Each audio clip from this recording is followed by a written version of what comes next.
afternoon. Happy Friday. Good evening and good night. This has been a weird week because... Well, we were gone Monday, Tuesday. School was closed because of midwinter break. Well, President's Day. President's Day, you've heard of it. George Washington. So we went to Disney. Walt. What's up, Walt? And it was an experience. It was a lot. It's just a lot. Like, are we just going to talk about Disney a little bit here? I think, Disney's a sensitive subject, which I've learned through social media, because people were either raised like Disney families or they weren't. We were not.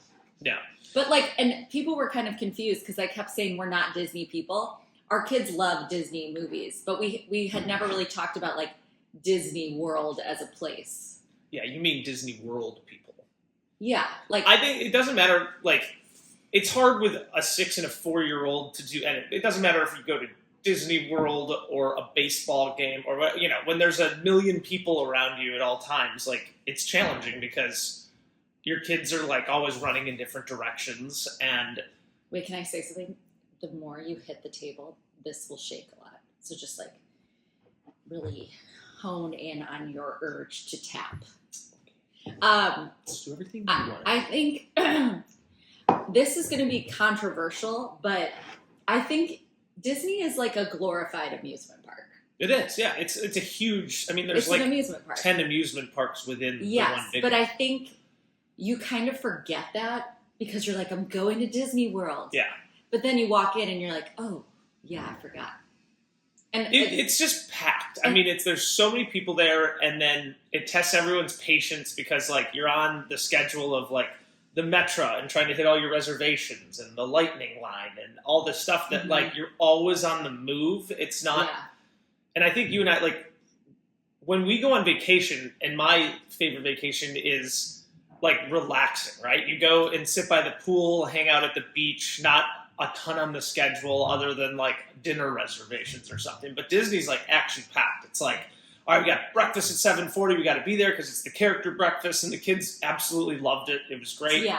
And then it's all right, and then we got to jump on here and get to the Magic Kingdom because it opens at 8 or 9. It's not a vacation. It's a trip that you're doing for your kids. And it's stressful, and your kids test your patience. You test the kids' patience. Bottom line was, Charlie would have lasted way longer. Yeah. Charlie was a great age, at the beginning. Or, I feel 6 is, a great age to start. And yeah.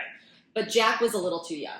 Well, yeah, he had so much fun on some of the rides, but he just doesn't understand why you have to wait 30 minutes or an hour to get onto one of the roller coasters or whatever. And we even did some of the, lightning line things, but, it's okay for me to move my hands. I'm not tapping the table. You're tapping the table. No, I'm not. I'm watching the shake. Well, we should have got a better table. What? I lost my train of thought. That's okay. Bottom line, I think Jack was a little too young. Yeah, he'd be in line, after 5 minutes of being in line, he'd be I want to go back to the pool. We lasted at Disney 3 hours, 3.5 hours. Yeah. But it was fun. It just gets so busy as the day goes on that everything is now an hour and a half wait to do anything. And anyone with young kids, you know what it's like to stand in the cattle herd of the line zigzagging to get on the ride for an hour with a 6 and 4-year-old. They just don't understand why they have to wait there so long. So it's just also I mentioned you do that 5 times and you're yeah, the pool sounds good. I also mentioned that I think Jack he became a person during COVID. Going from 2 to 4 is when they become little people. Yeah. And he was where am I? I've never been in a crowd like this. He kept being Mom. It is sensory overload for everyone included. Yeah. But we still had so much fun. But you also realize, and Dave and I, this was an internal struggle for us, that it's really hard when your kids are ungrateful for something you're giving them. Charlie is a really real struggle right now because he is so strong-willed. He is so determined. He is so confident in his abilities to do anything and his choices. He thinks that his choice is the right choice. And it's he physically cannot hear the word no. And it's hard because his actions and his intentions are good, but it's like we have to say no for like safety issues or for like that's just not, or he's so set in his ways that like if it's something that he doesn't want to do, he is like, no, I don't want to do, and he like comes off as just like ungrateful and rude, and I'm like, come on, like we just want you to be a good, kind human being. He is. He totally he's just is. a 6-year-old. But it's like, We have gosh, to do it's this such with a struggle. 2 more kids. And Dave and I were a little high stress at Disney because I think we just haven't been in a crowd like that. We're not crowd people anyway, like big, massive crowd. I like to, like, when I'm on vacation, it's like laziness. Just no schedule, relax by the pool, by the beach, whatever. Like, that's my thing. And, you know, Disney's just packed. Everyone's there. And, like, the pool is, Even the there's pool's packed. 1,000 people in it. And Like, so, you like, take it's... your eye off your kid for a second and you're like, where'd they go? I know, you like, can't keep tabs on them. It's a But lot. so Dave and I, while we were there, were a little tensions were a little high. Yeah. So I think we were quick It's to like stressful. react to our kids. Anyways, parenting is so hard. It's You're so just easy. like, So easy. you just, and we're learning. We have to be like, you know, I follow, guys don't follow these accounts, but there's so many accounts on Instagram that like tell you how to productively parent. Mm-hmm. And it's like, get on their level, talk to them. Yeah. And it's like, I try to do that, but it's like, you can only do that so many times before you're like, nothing is penetrating. And it's like, how? Well, when you just... Liz is very bad at communicating with me and our children in terms of what she actually wants. So she'll just be like, Charlie! You already talked about this. Well, I know. It's still happening. Well, I thought publicly shaming you would change when it, they're but it doing just hasn't. something in the moment, I'm like, you should know what I'm mad at you about. We don't ever know what you're talking about when you just use inflection. You must tell us. Can we just meet in the middle? No. I am always right. No. Mm-hmm. Again, the empty coffee cup. You can't tell people. This is where, like, communication in general, we've talked about how I just assume that Dave knows every sentence that I'm about to speak out of my mouth. So, like, I don't finish sentences. I'll just be like, can you do that? What? I don't even know what she's talking about. And I do that with the kids, too. Yeah. I feel like my issue is I'm always in a hurry. That I just, like, want... What are you in a hurry for? I don't know. It's a You really just bad have to ignore mindset. it. I know. I said that to Charlie at Disney. Charlie was stressed about something. I was like, Charlie, just ignore it.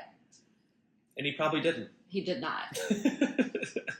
I know. But And then, well, traveling in general with kids is like funny story. Obviously, like with our first kid, we have Charlie, and even going out to a restaurant or something, we're not going to let our kids watch phones or tablets because like there's no need for that. And then literally like halfway through the first dinner with him, we have like 5 little ducks playing on the table so we can actually little baby finish. bum 5 little ducks like saved any social situation. Like so we can actually finish eating dinner or something. And then like the drive down, it's a 6-hour drive from here. So it's like charge the tablets, charge the iPads, whatever you're using, because you can't survive 6 hours in a car. I don't know how our parents used to do it, like pre-technology. We're spoiled with it, but I remember growing up, you'd play like games and... Don't you think that's also why like our kids are brats? Because we're like, here. I hear they get that from their mother, is what I read about. Do you like me? I love you. Do you think I'm a good mom? You're a great mom. Are you lying? No. I just answered every question correct. I know, but it was a fake answer. You're an awesome mom. I don't... What's inflection mean? In what context? Like you were like, you have to speak with inflection, or what does that mean? Like, well, when you're doing like your tone of voice, like you think we can put together like complete thoughts and sentences just by using the right like tone or inflection. I think you mean I need to be more direct. Yes, just tell us exactly what you want. I'm always just like,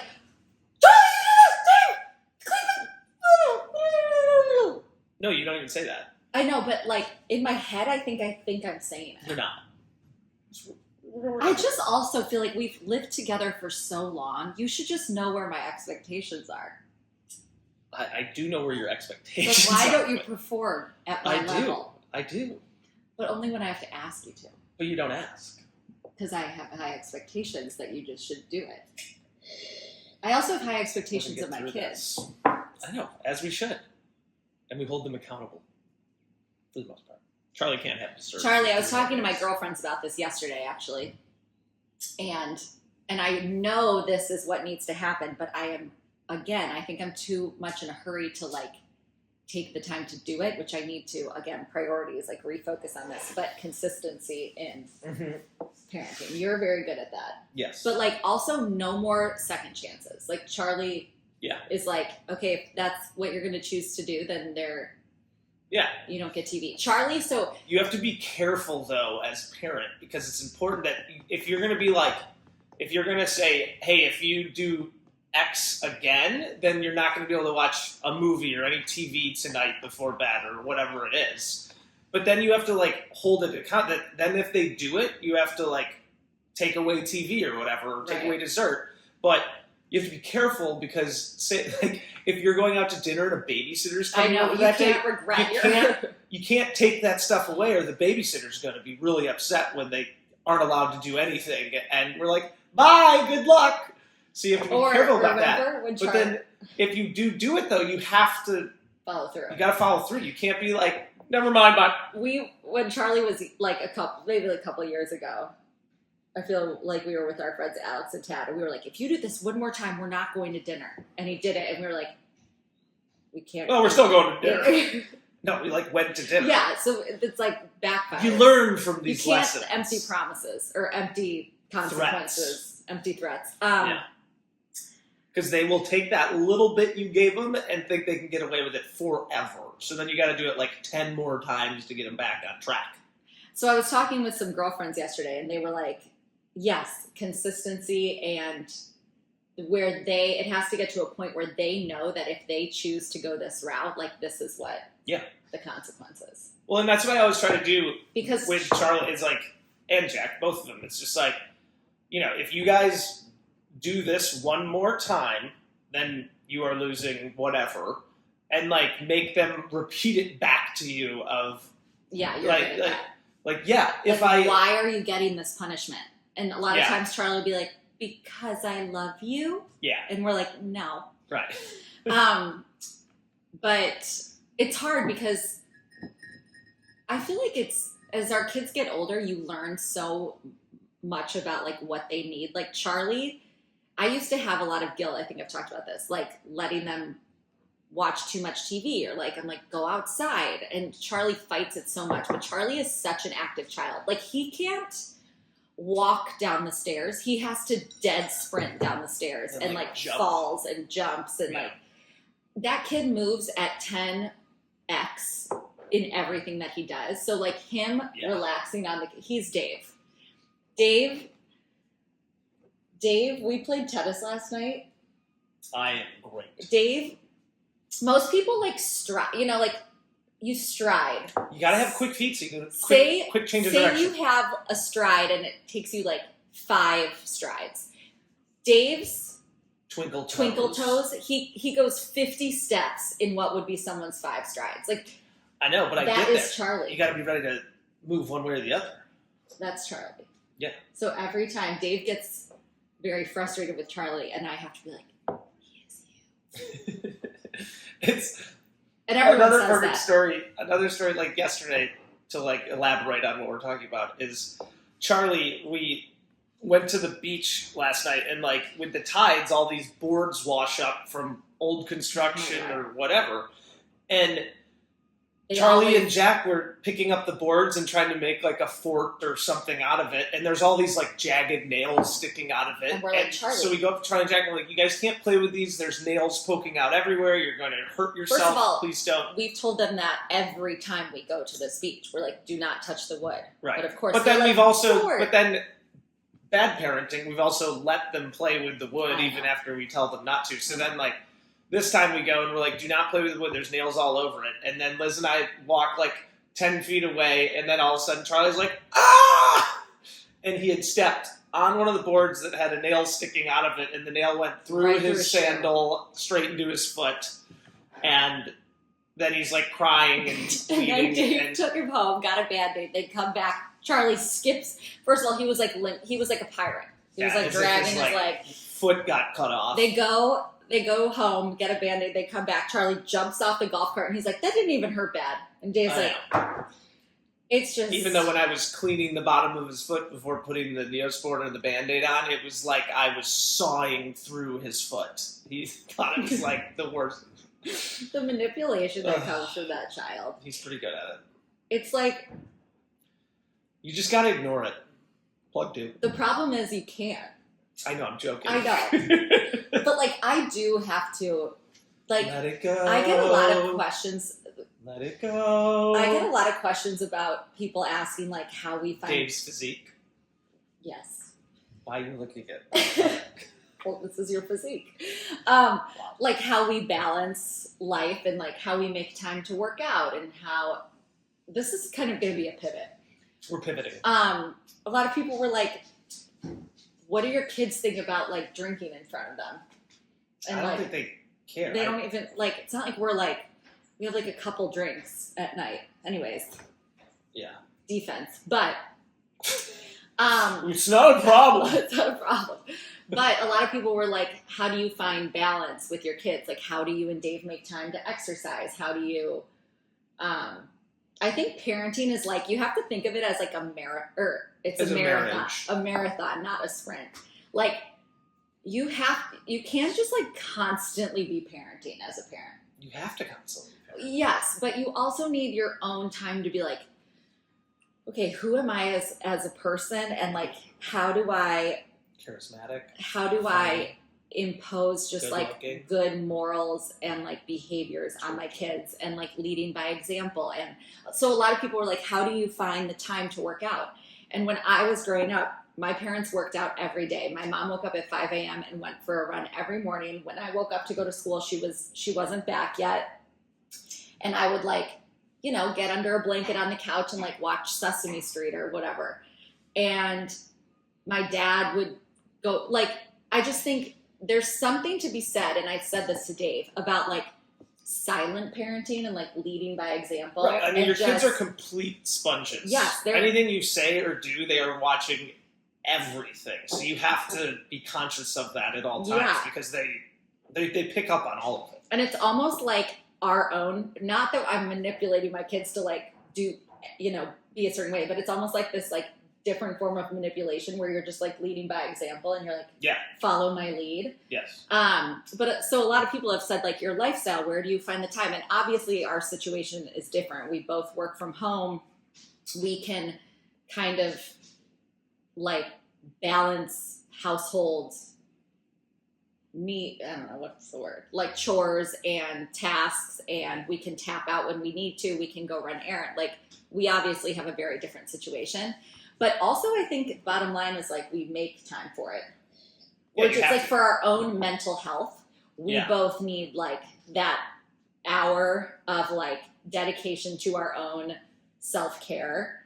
And a lot of people have said over the years, like, you're so lucky that your parents like showed you that exercise is important, because Right. my parents did not do that. Well, Charlie, for example, and Jack, if I'm doing like a weight circuit, yeah, it's so cute. like off the bike with like a push-up thing with some like 10-pound weights or something, they'll go grab the 3-pound weights and like Do it mimic with what them. I'm doing and do it with me. And then the other day, Charlie just grabbed the weights on his own and did this push-up thing where you go like 1 yeah, to I was 10 like and- folding laundry, and he's like, Mom, I'm working out. Yeah. I was like, okay, bud. I know, but they Yeah. lead by example, so it's important to have them see that stuff. But And I then think about that a lot, because it's cool when that happens. I'm also like, when I am stressed out, I'm not gonna, if my kids are doing something that they shouldn't, or, we all react probably poorly when we're annoyed or stressed with our own thing.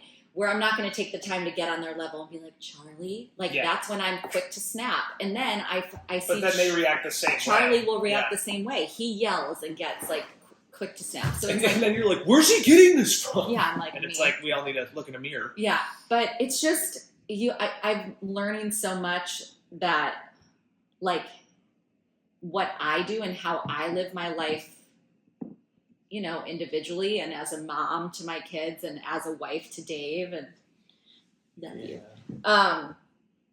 is so important for them to see, you know, like even to just see like, this is what a loving relationship is like. And like, this is how you talk to people. And, you know, this is how you greet people. Charlie was like grumpy yesterday and our like sweet little neighbor boy came over and Charlie opens the door and goes, and they're like friends. And they're hang friends. out all the time. But Charlie has this like 30 minutes after school where he needs to like decompress. And the neighbor came over and Charlie opens the door and goes, what? And I was like, you little. So Charlie lost TV for. So then he lost TV for the rest of the day. Rest of the day for acting that way.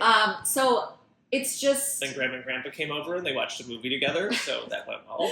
But yeah, it's just like leading by example is so important, and also especially with the state of the world and craziness, and feeling kind of like helpless, and realizing that like you can only control what you can control. Yeah. And just like raising a happy. Worrying about things, I've said this before, but worrying about things that are out of your control it's just a waste of time. It's just, because you can't do anything about it. So like if you're going to worry about it and lose sleep over it and get stressed and you actually can't do anything about it, it's like you don't want to waste your time and energy on it. Like it's easier said than done on a million different topics, but like I try to live by that. Not always perfect. But circling back to parenting. I think parenting is hard because you're constantly seeing, I think moving to the South has been a different experience in terms of parenting because I see it's like, I would say it's more proper. For sure. Especially like people take their kids out to eat a lot where I felt like in Chicago, it's almost like a burden to take your kid. Like, it's still a burden. It's still like our kids are just, you know, I just like everyone says like, sir and ma'am, and I'm like, oh my God, my Midwest children are just like constantly hey, rushing. you. Like what? I know, we're working on it. But it's like what you do at home is like everything. And we're all just trying to raise like good humans. Good little kiddos. Yeah. I know. But we're going to keep working on it. It's an everyday stress forever and ever. And until then, we're just going to ignore it. This is something you can't ignore. I know, I'm kidding. So just ignore it until you can't ignore it. And then here you are. All right. That's right. That's our TED Talk today. Thanks for coming. Who's Ted? Happy Friday. Bye.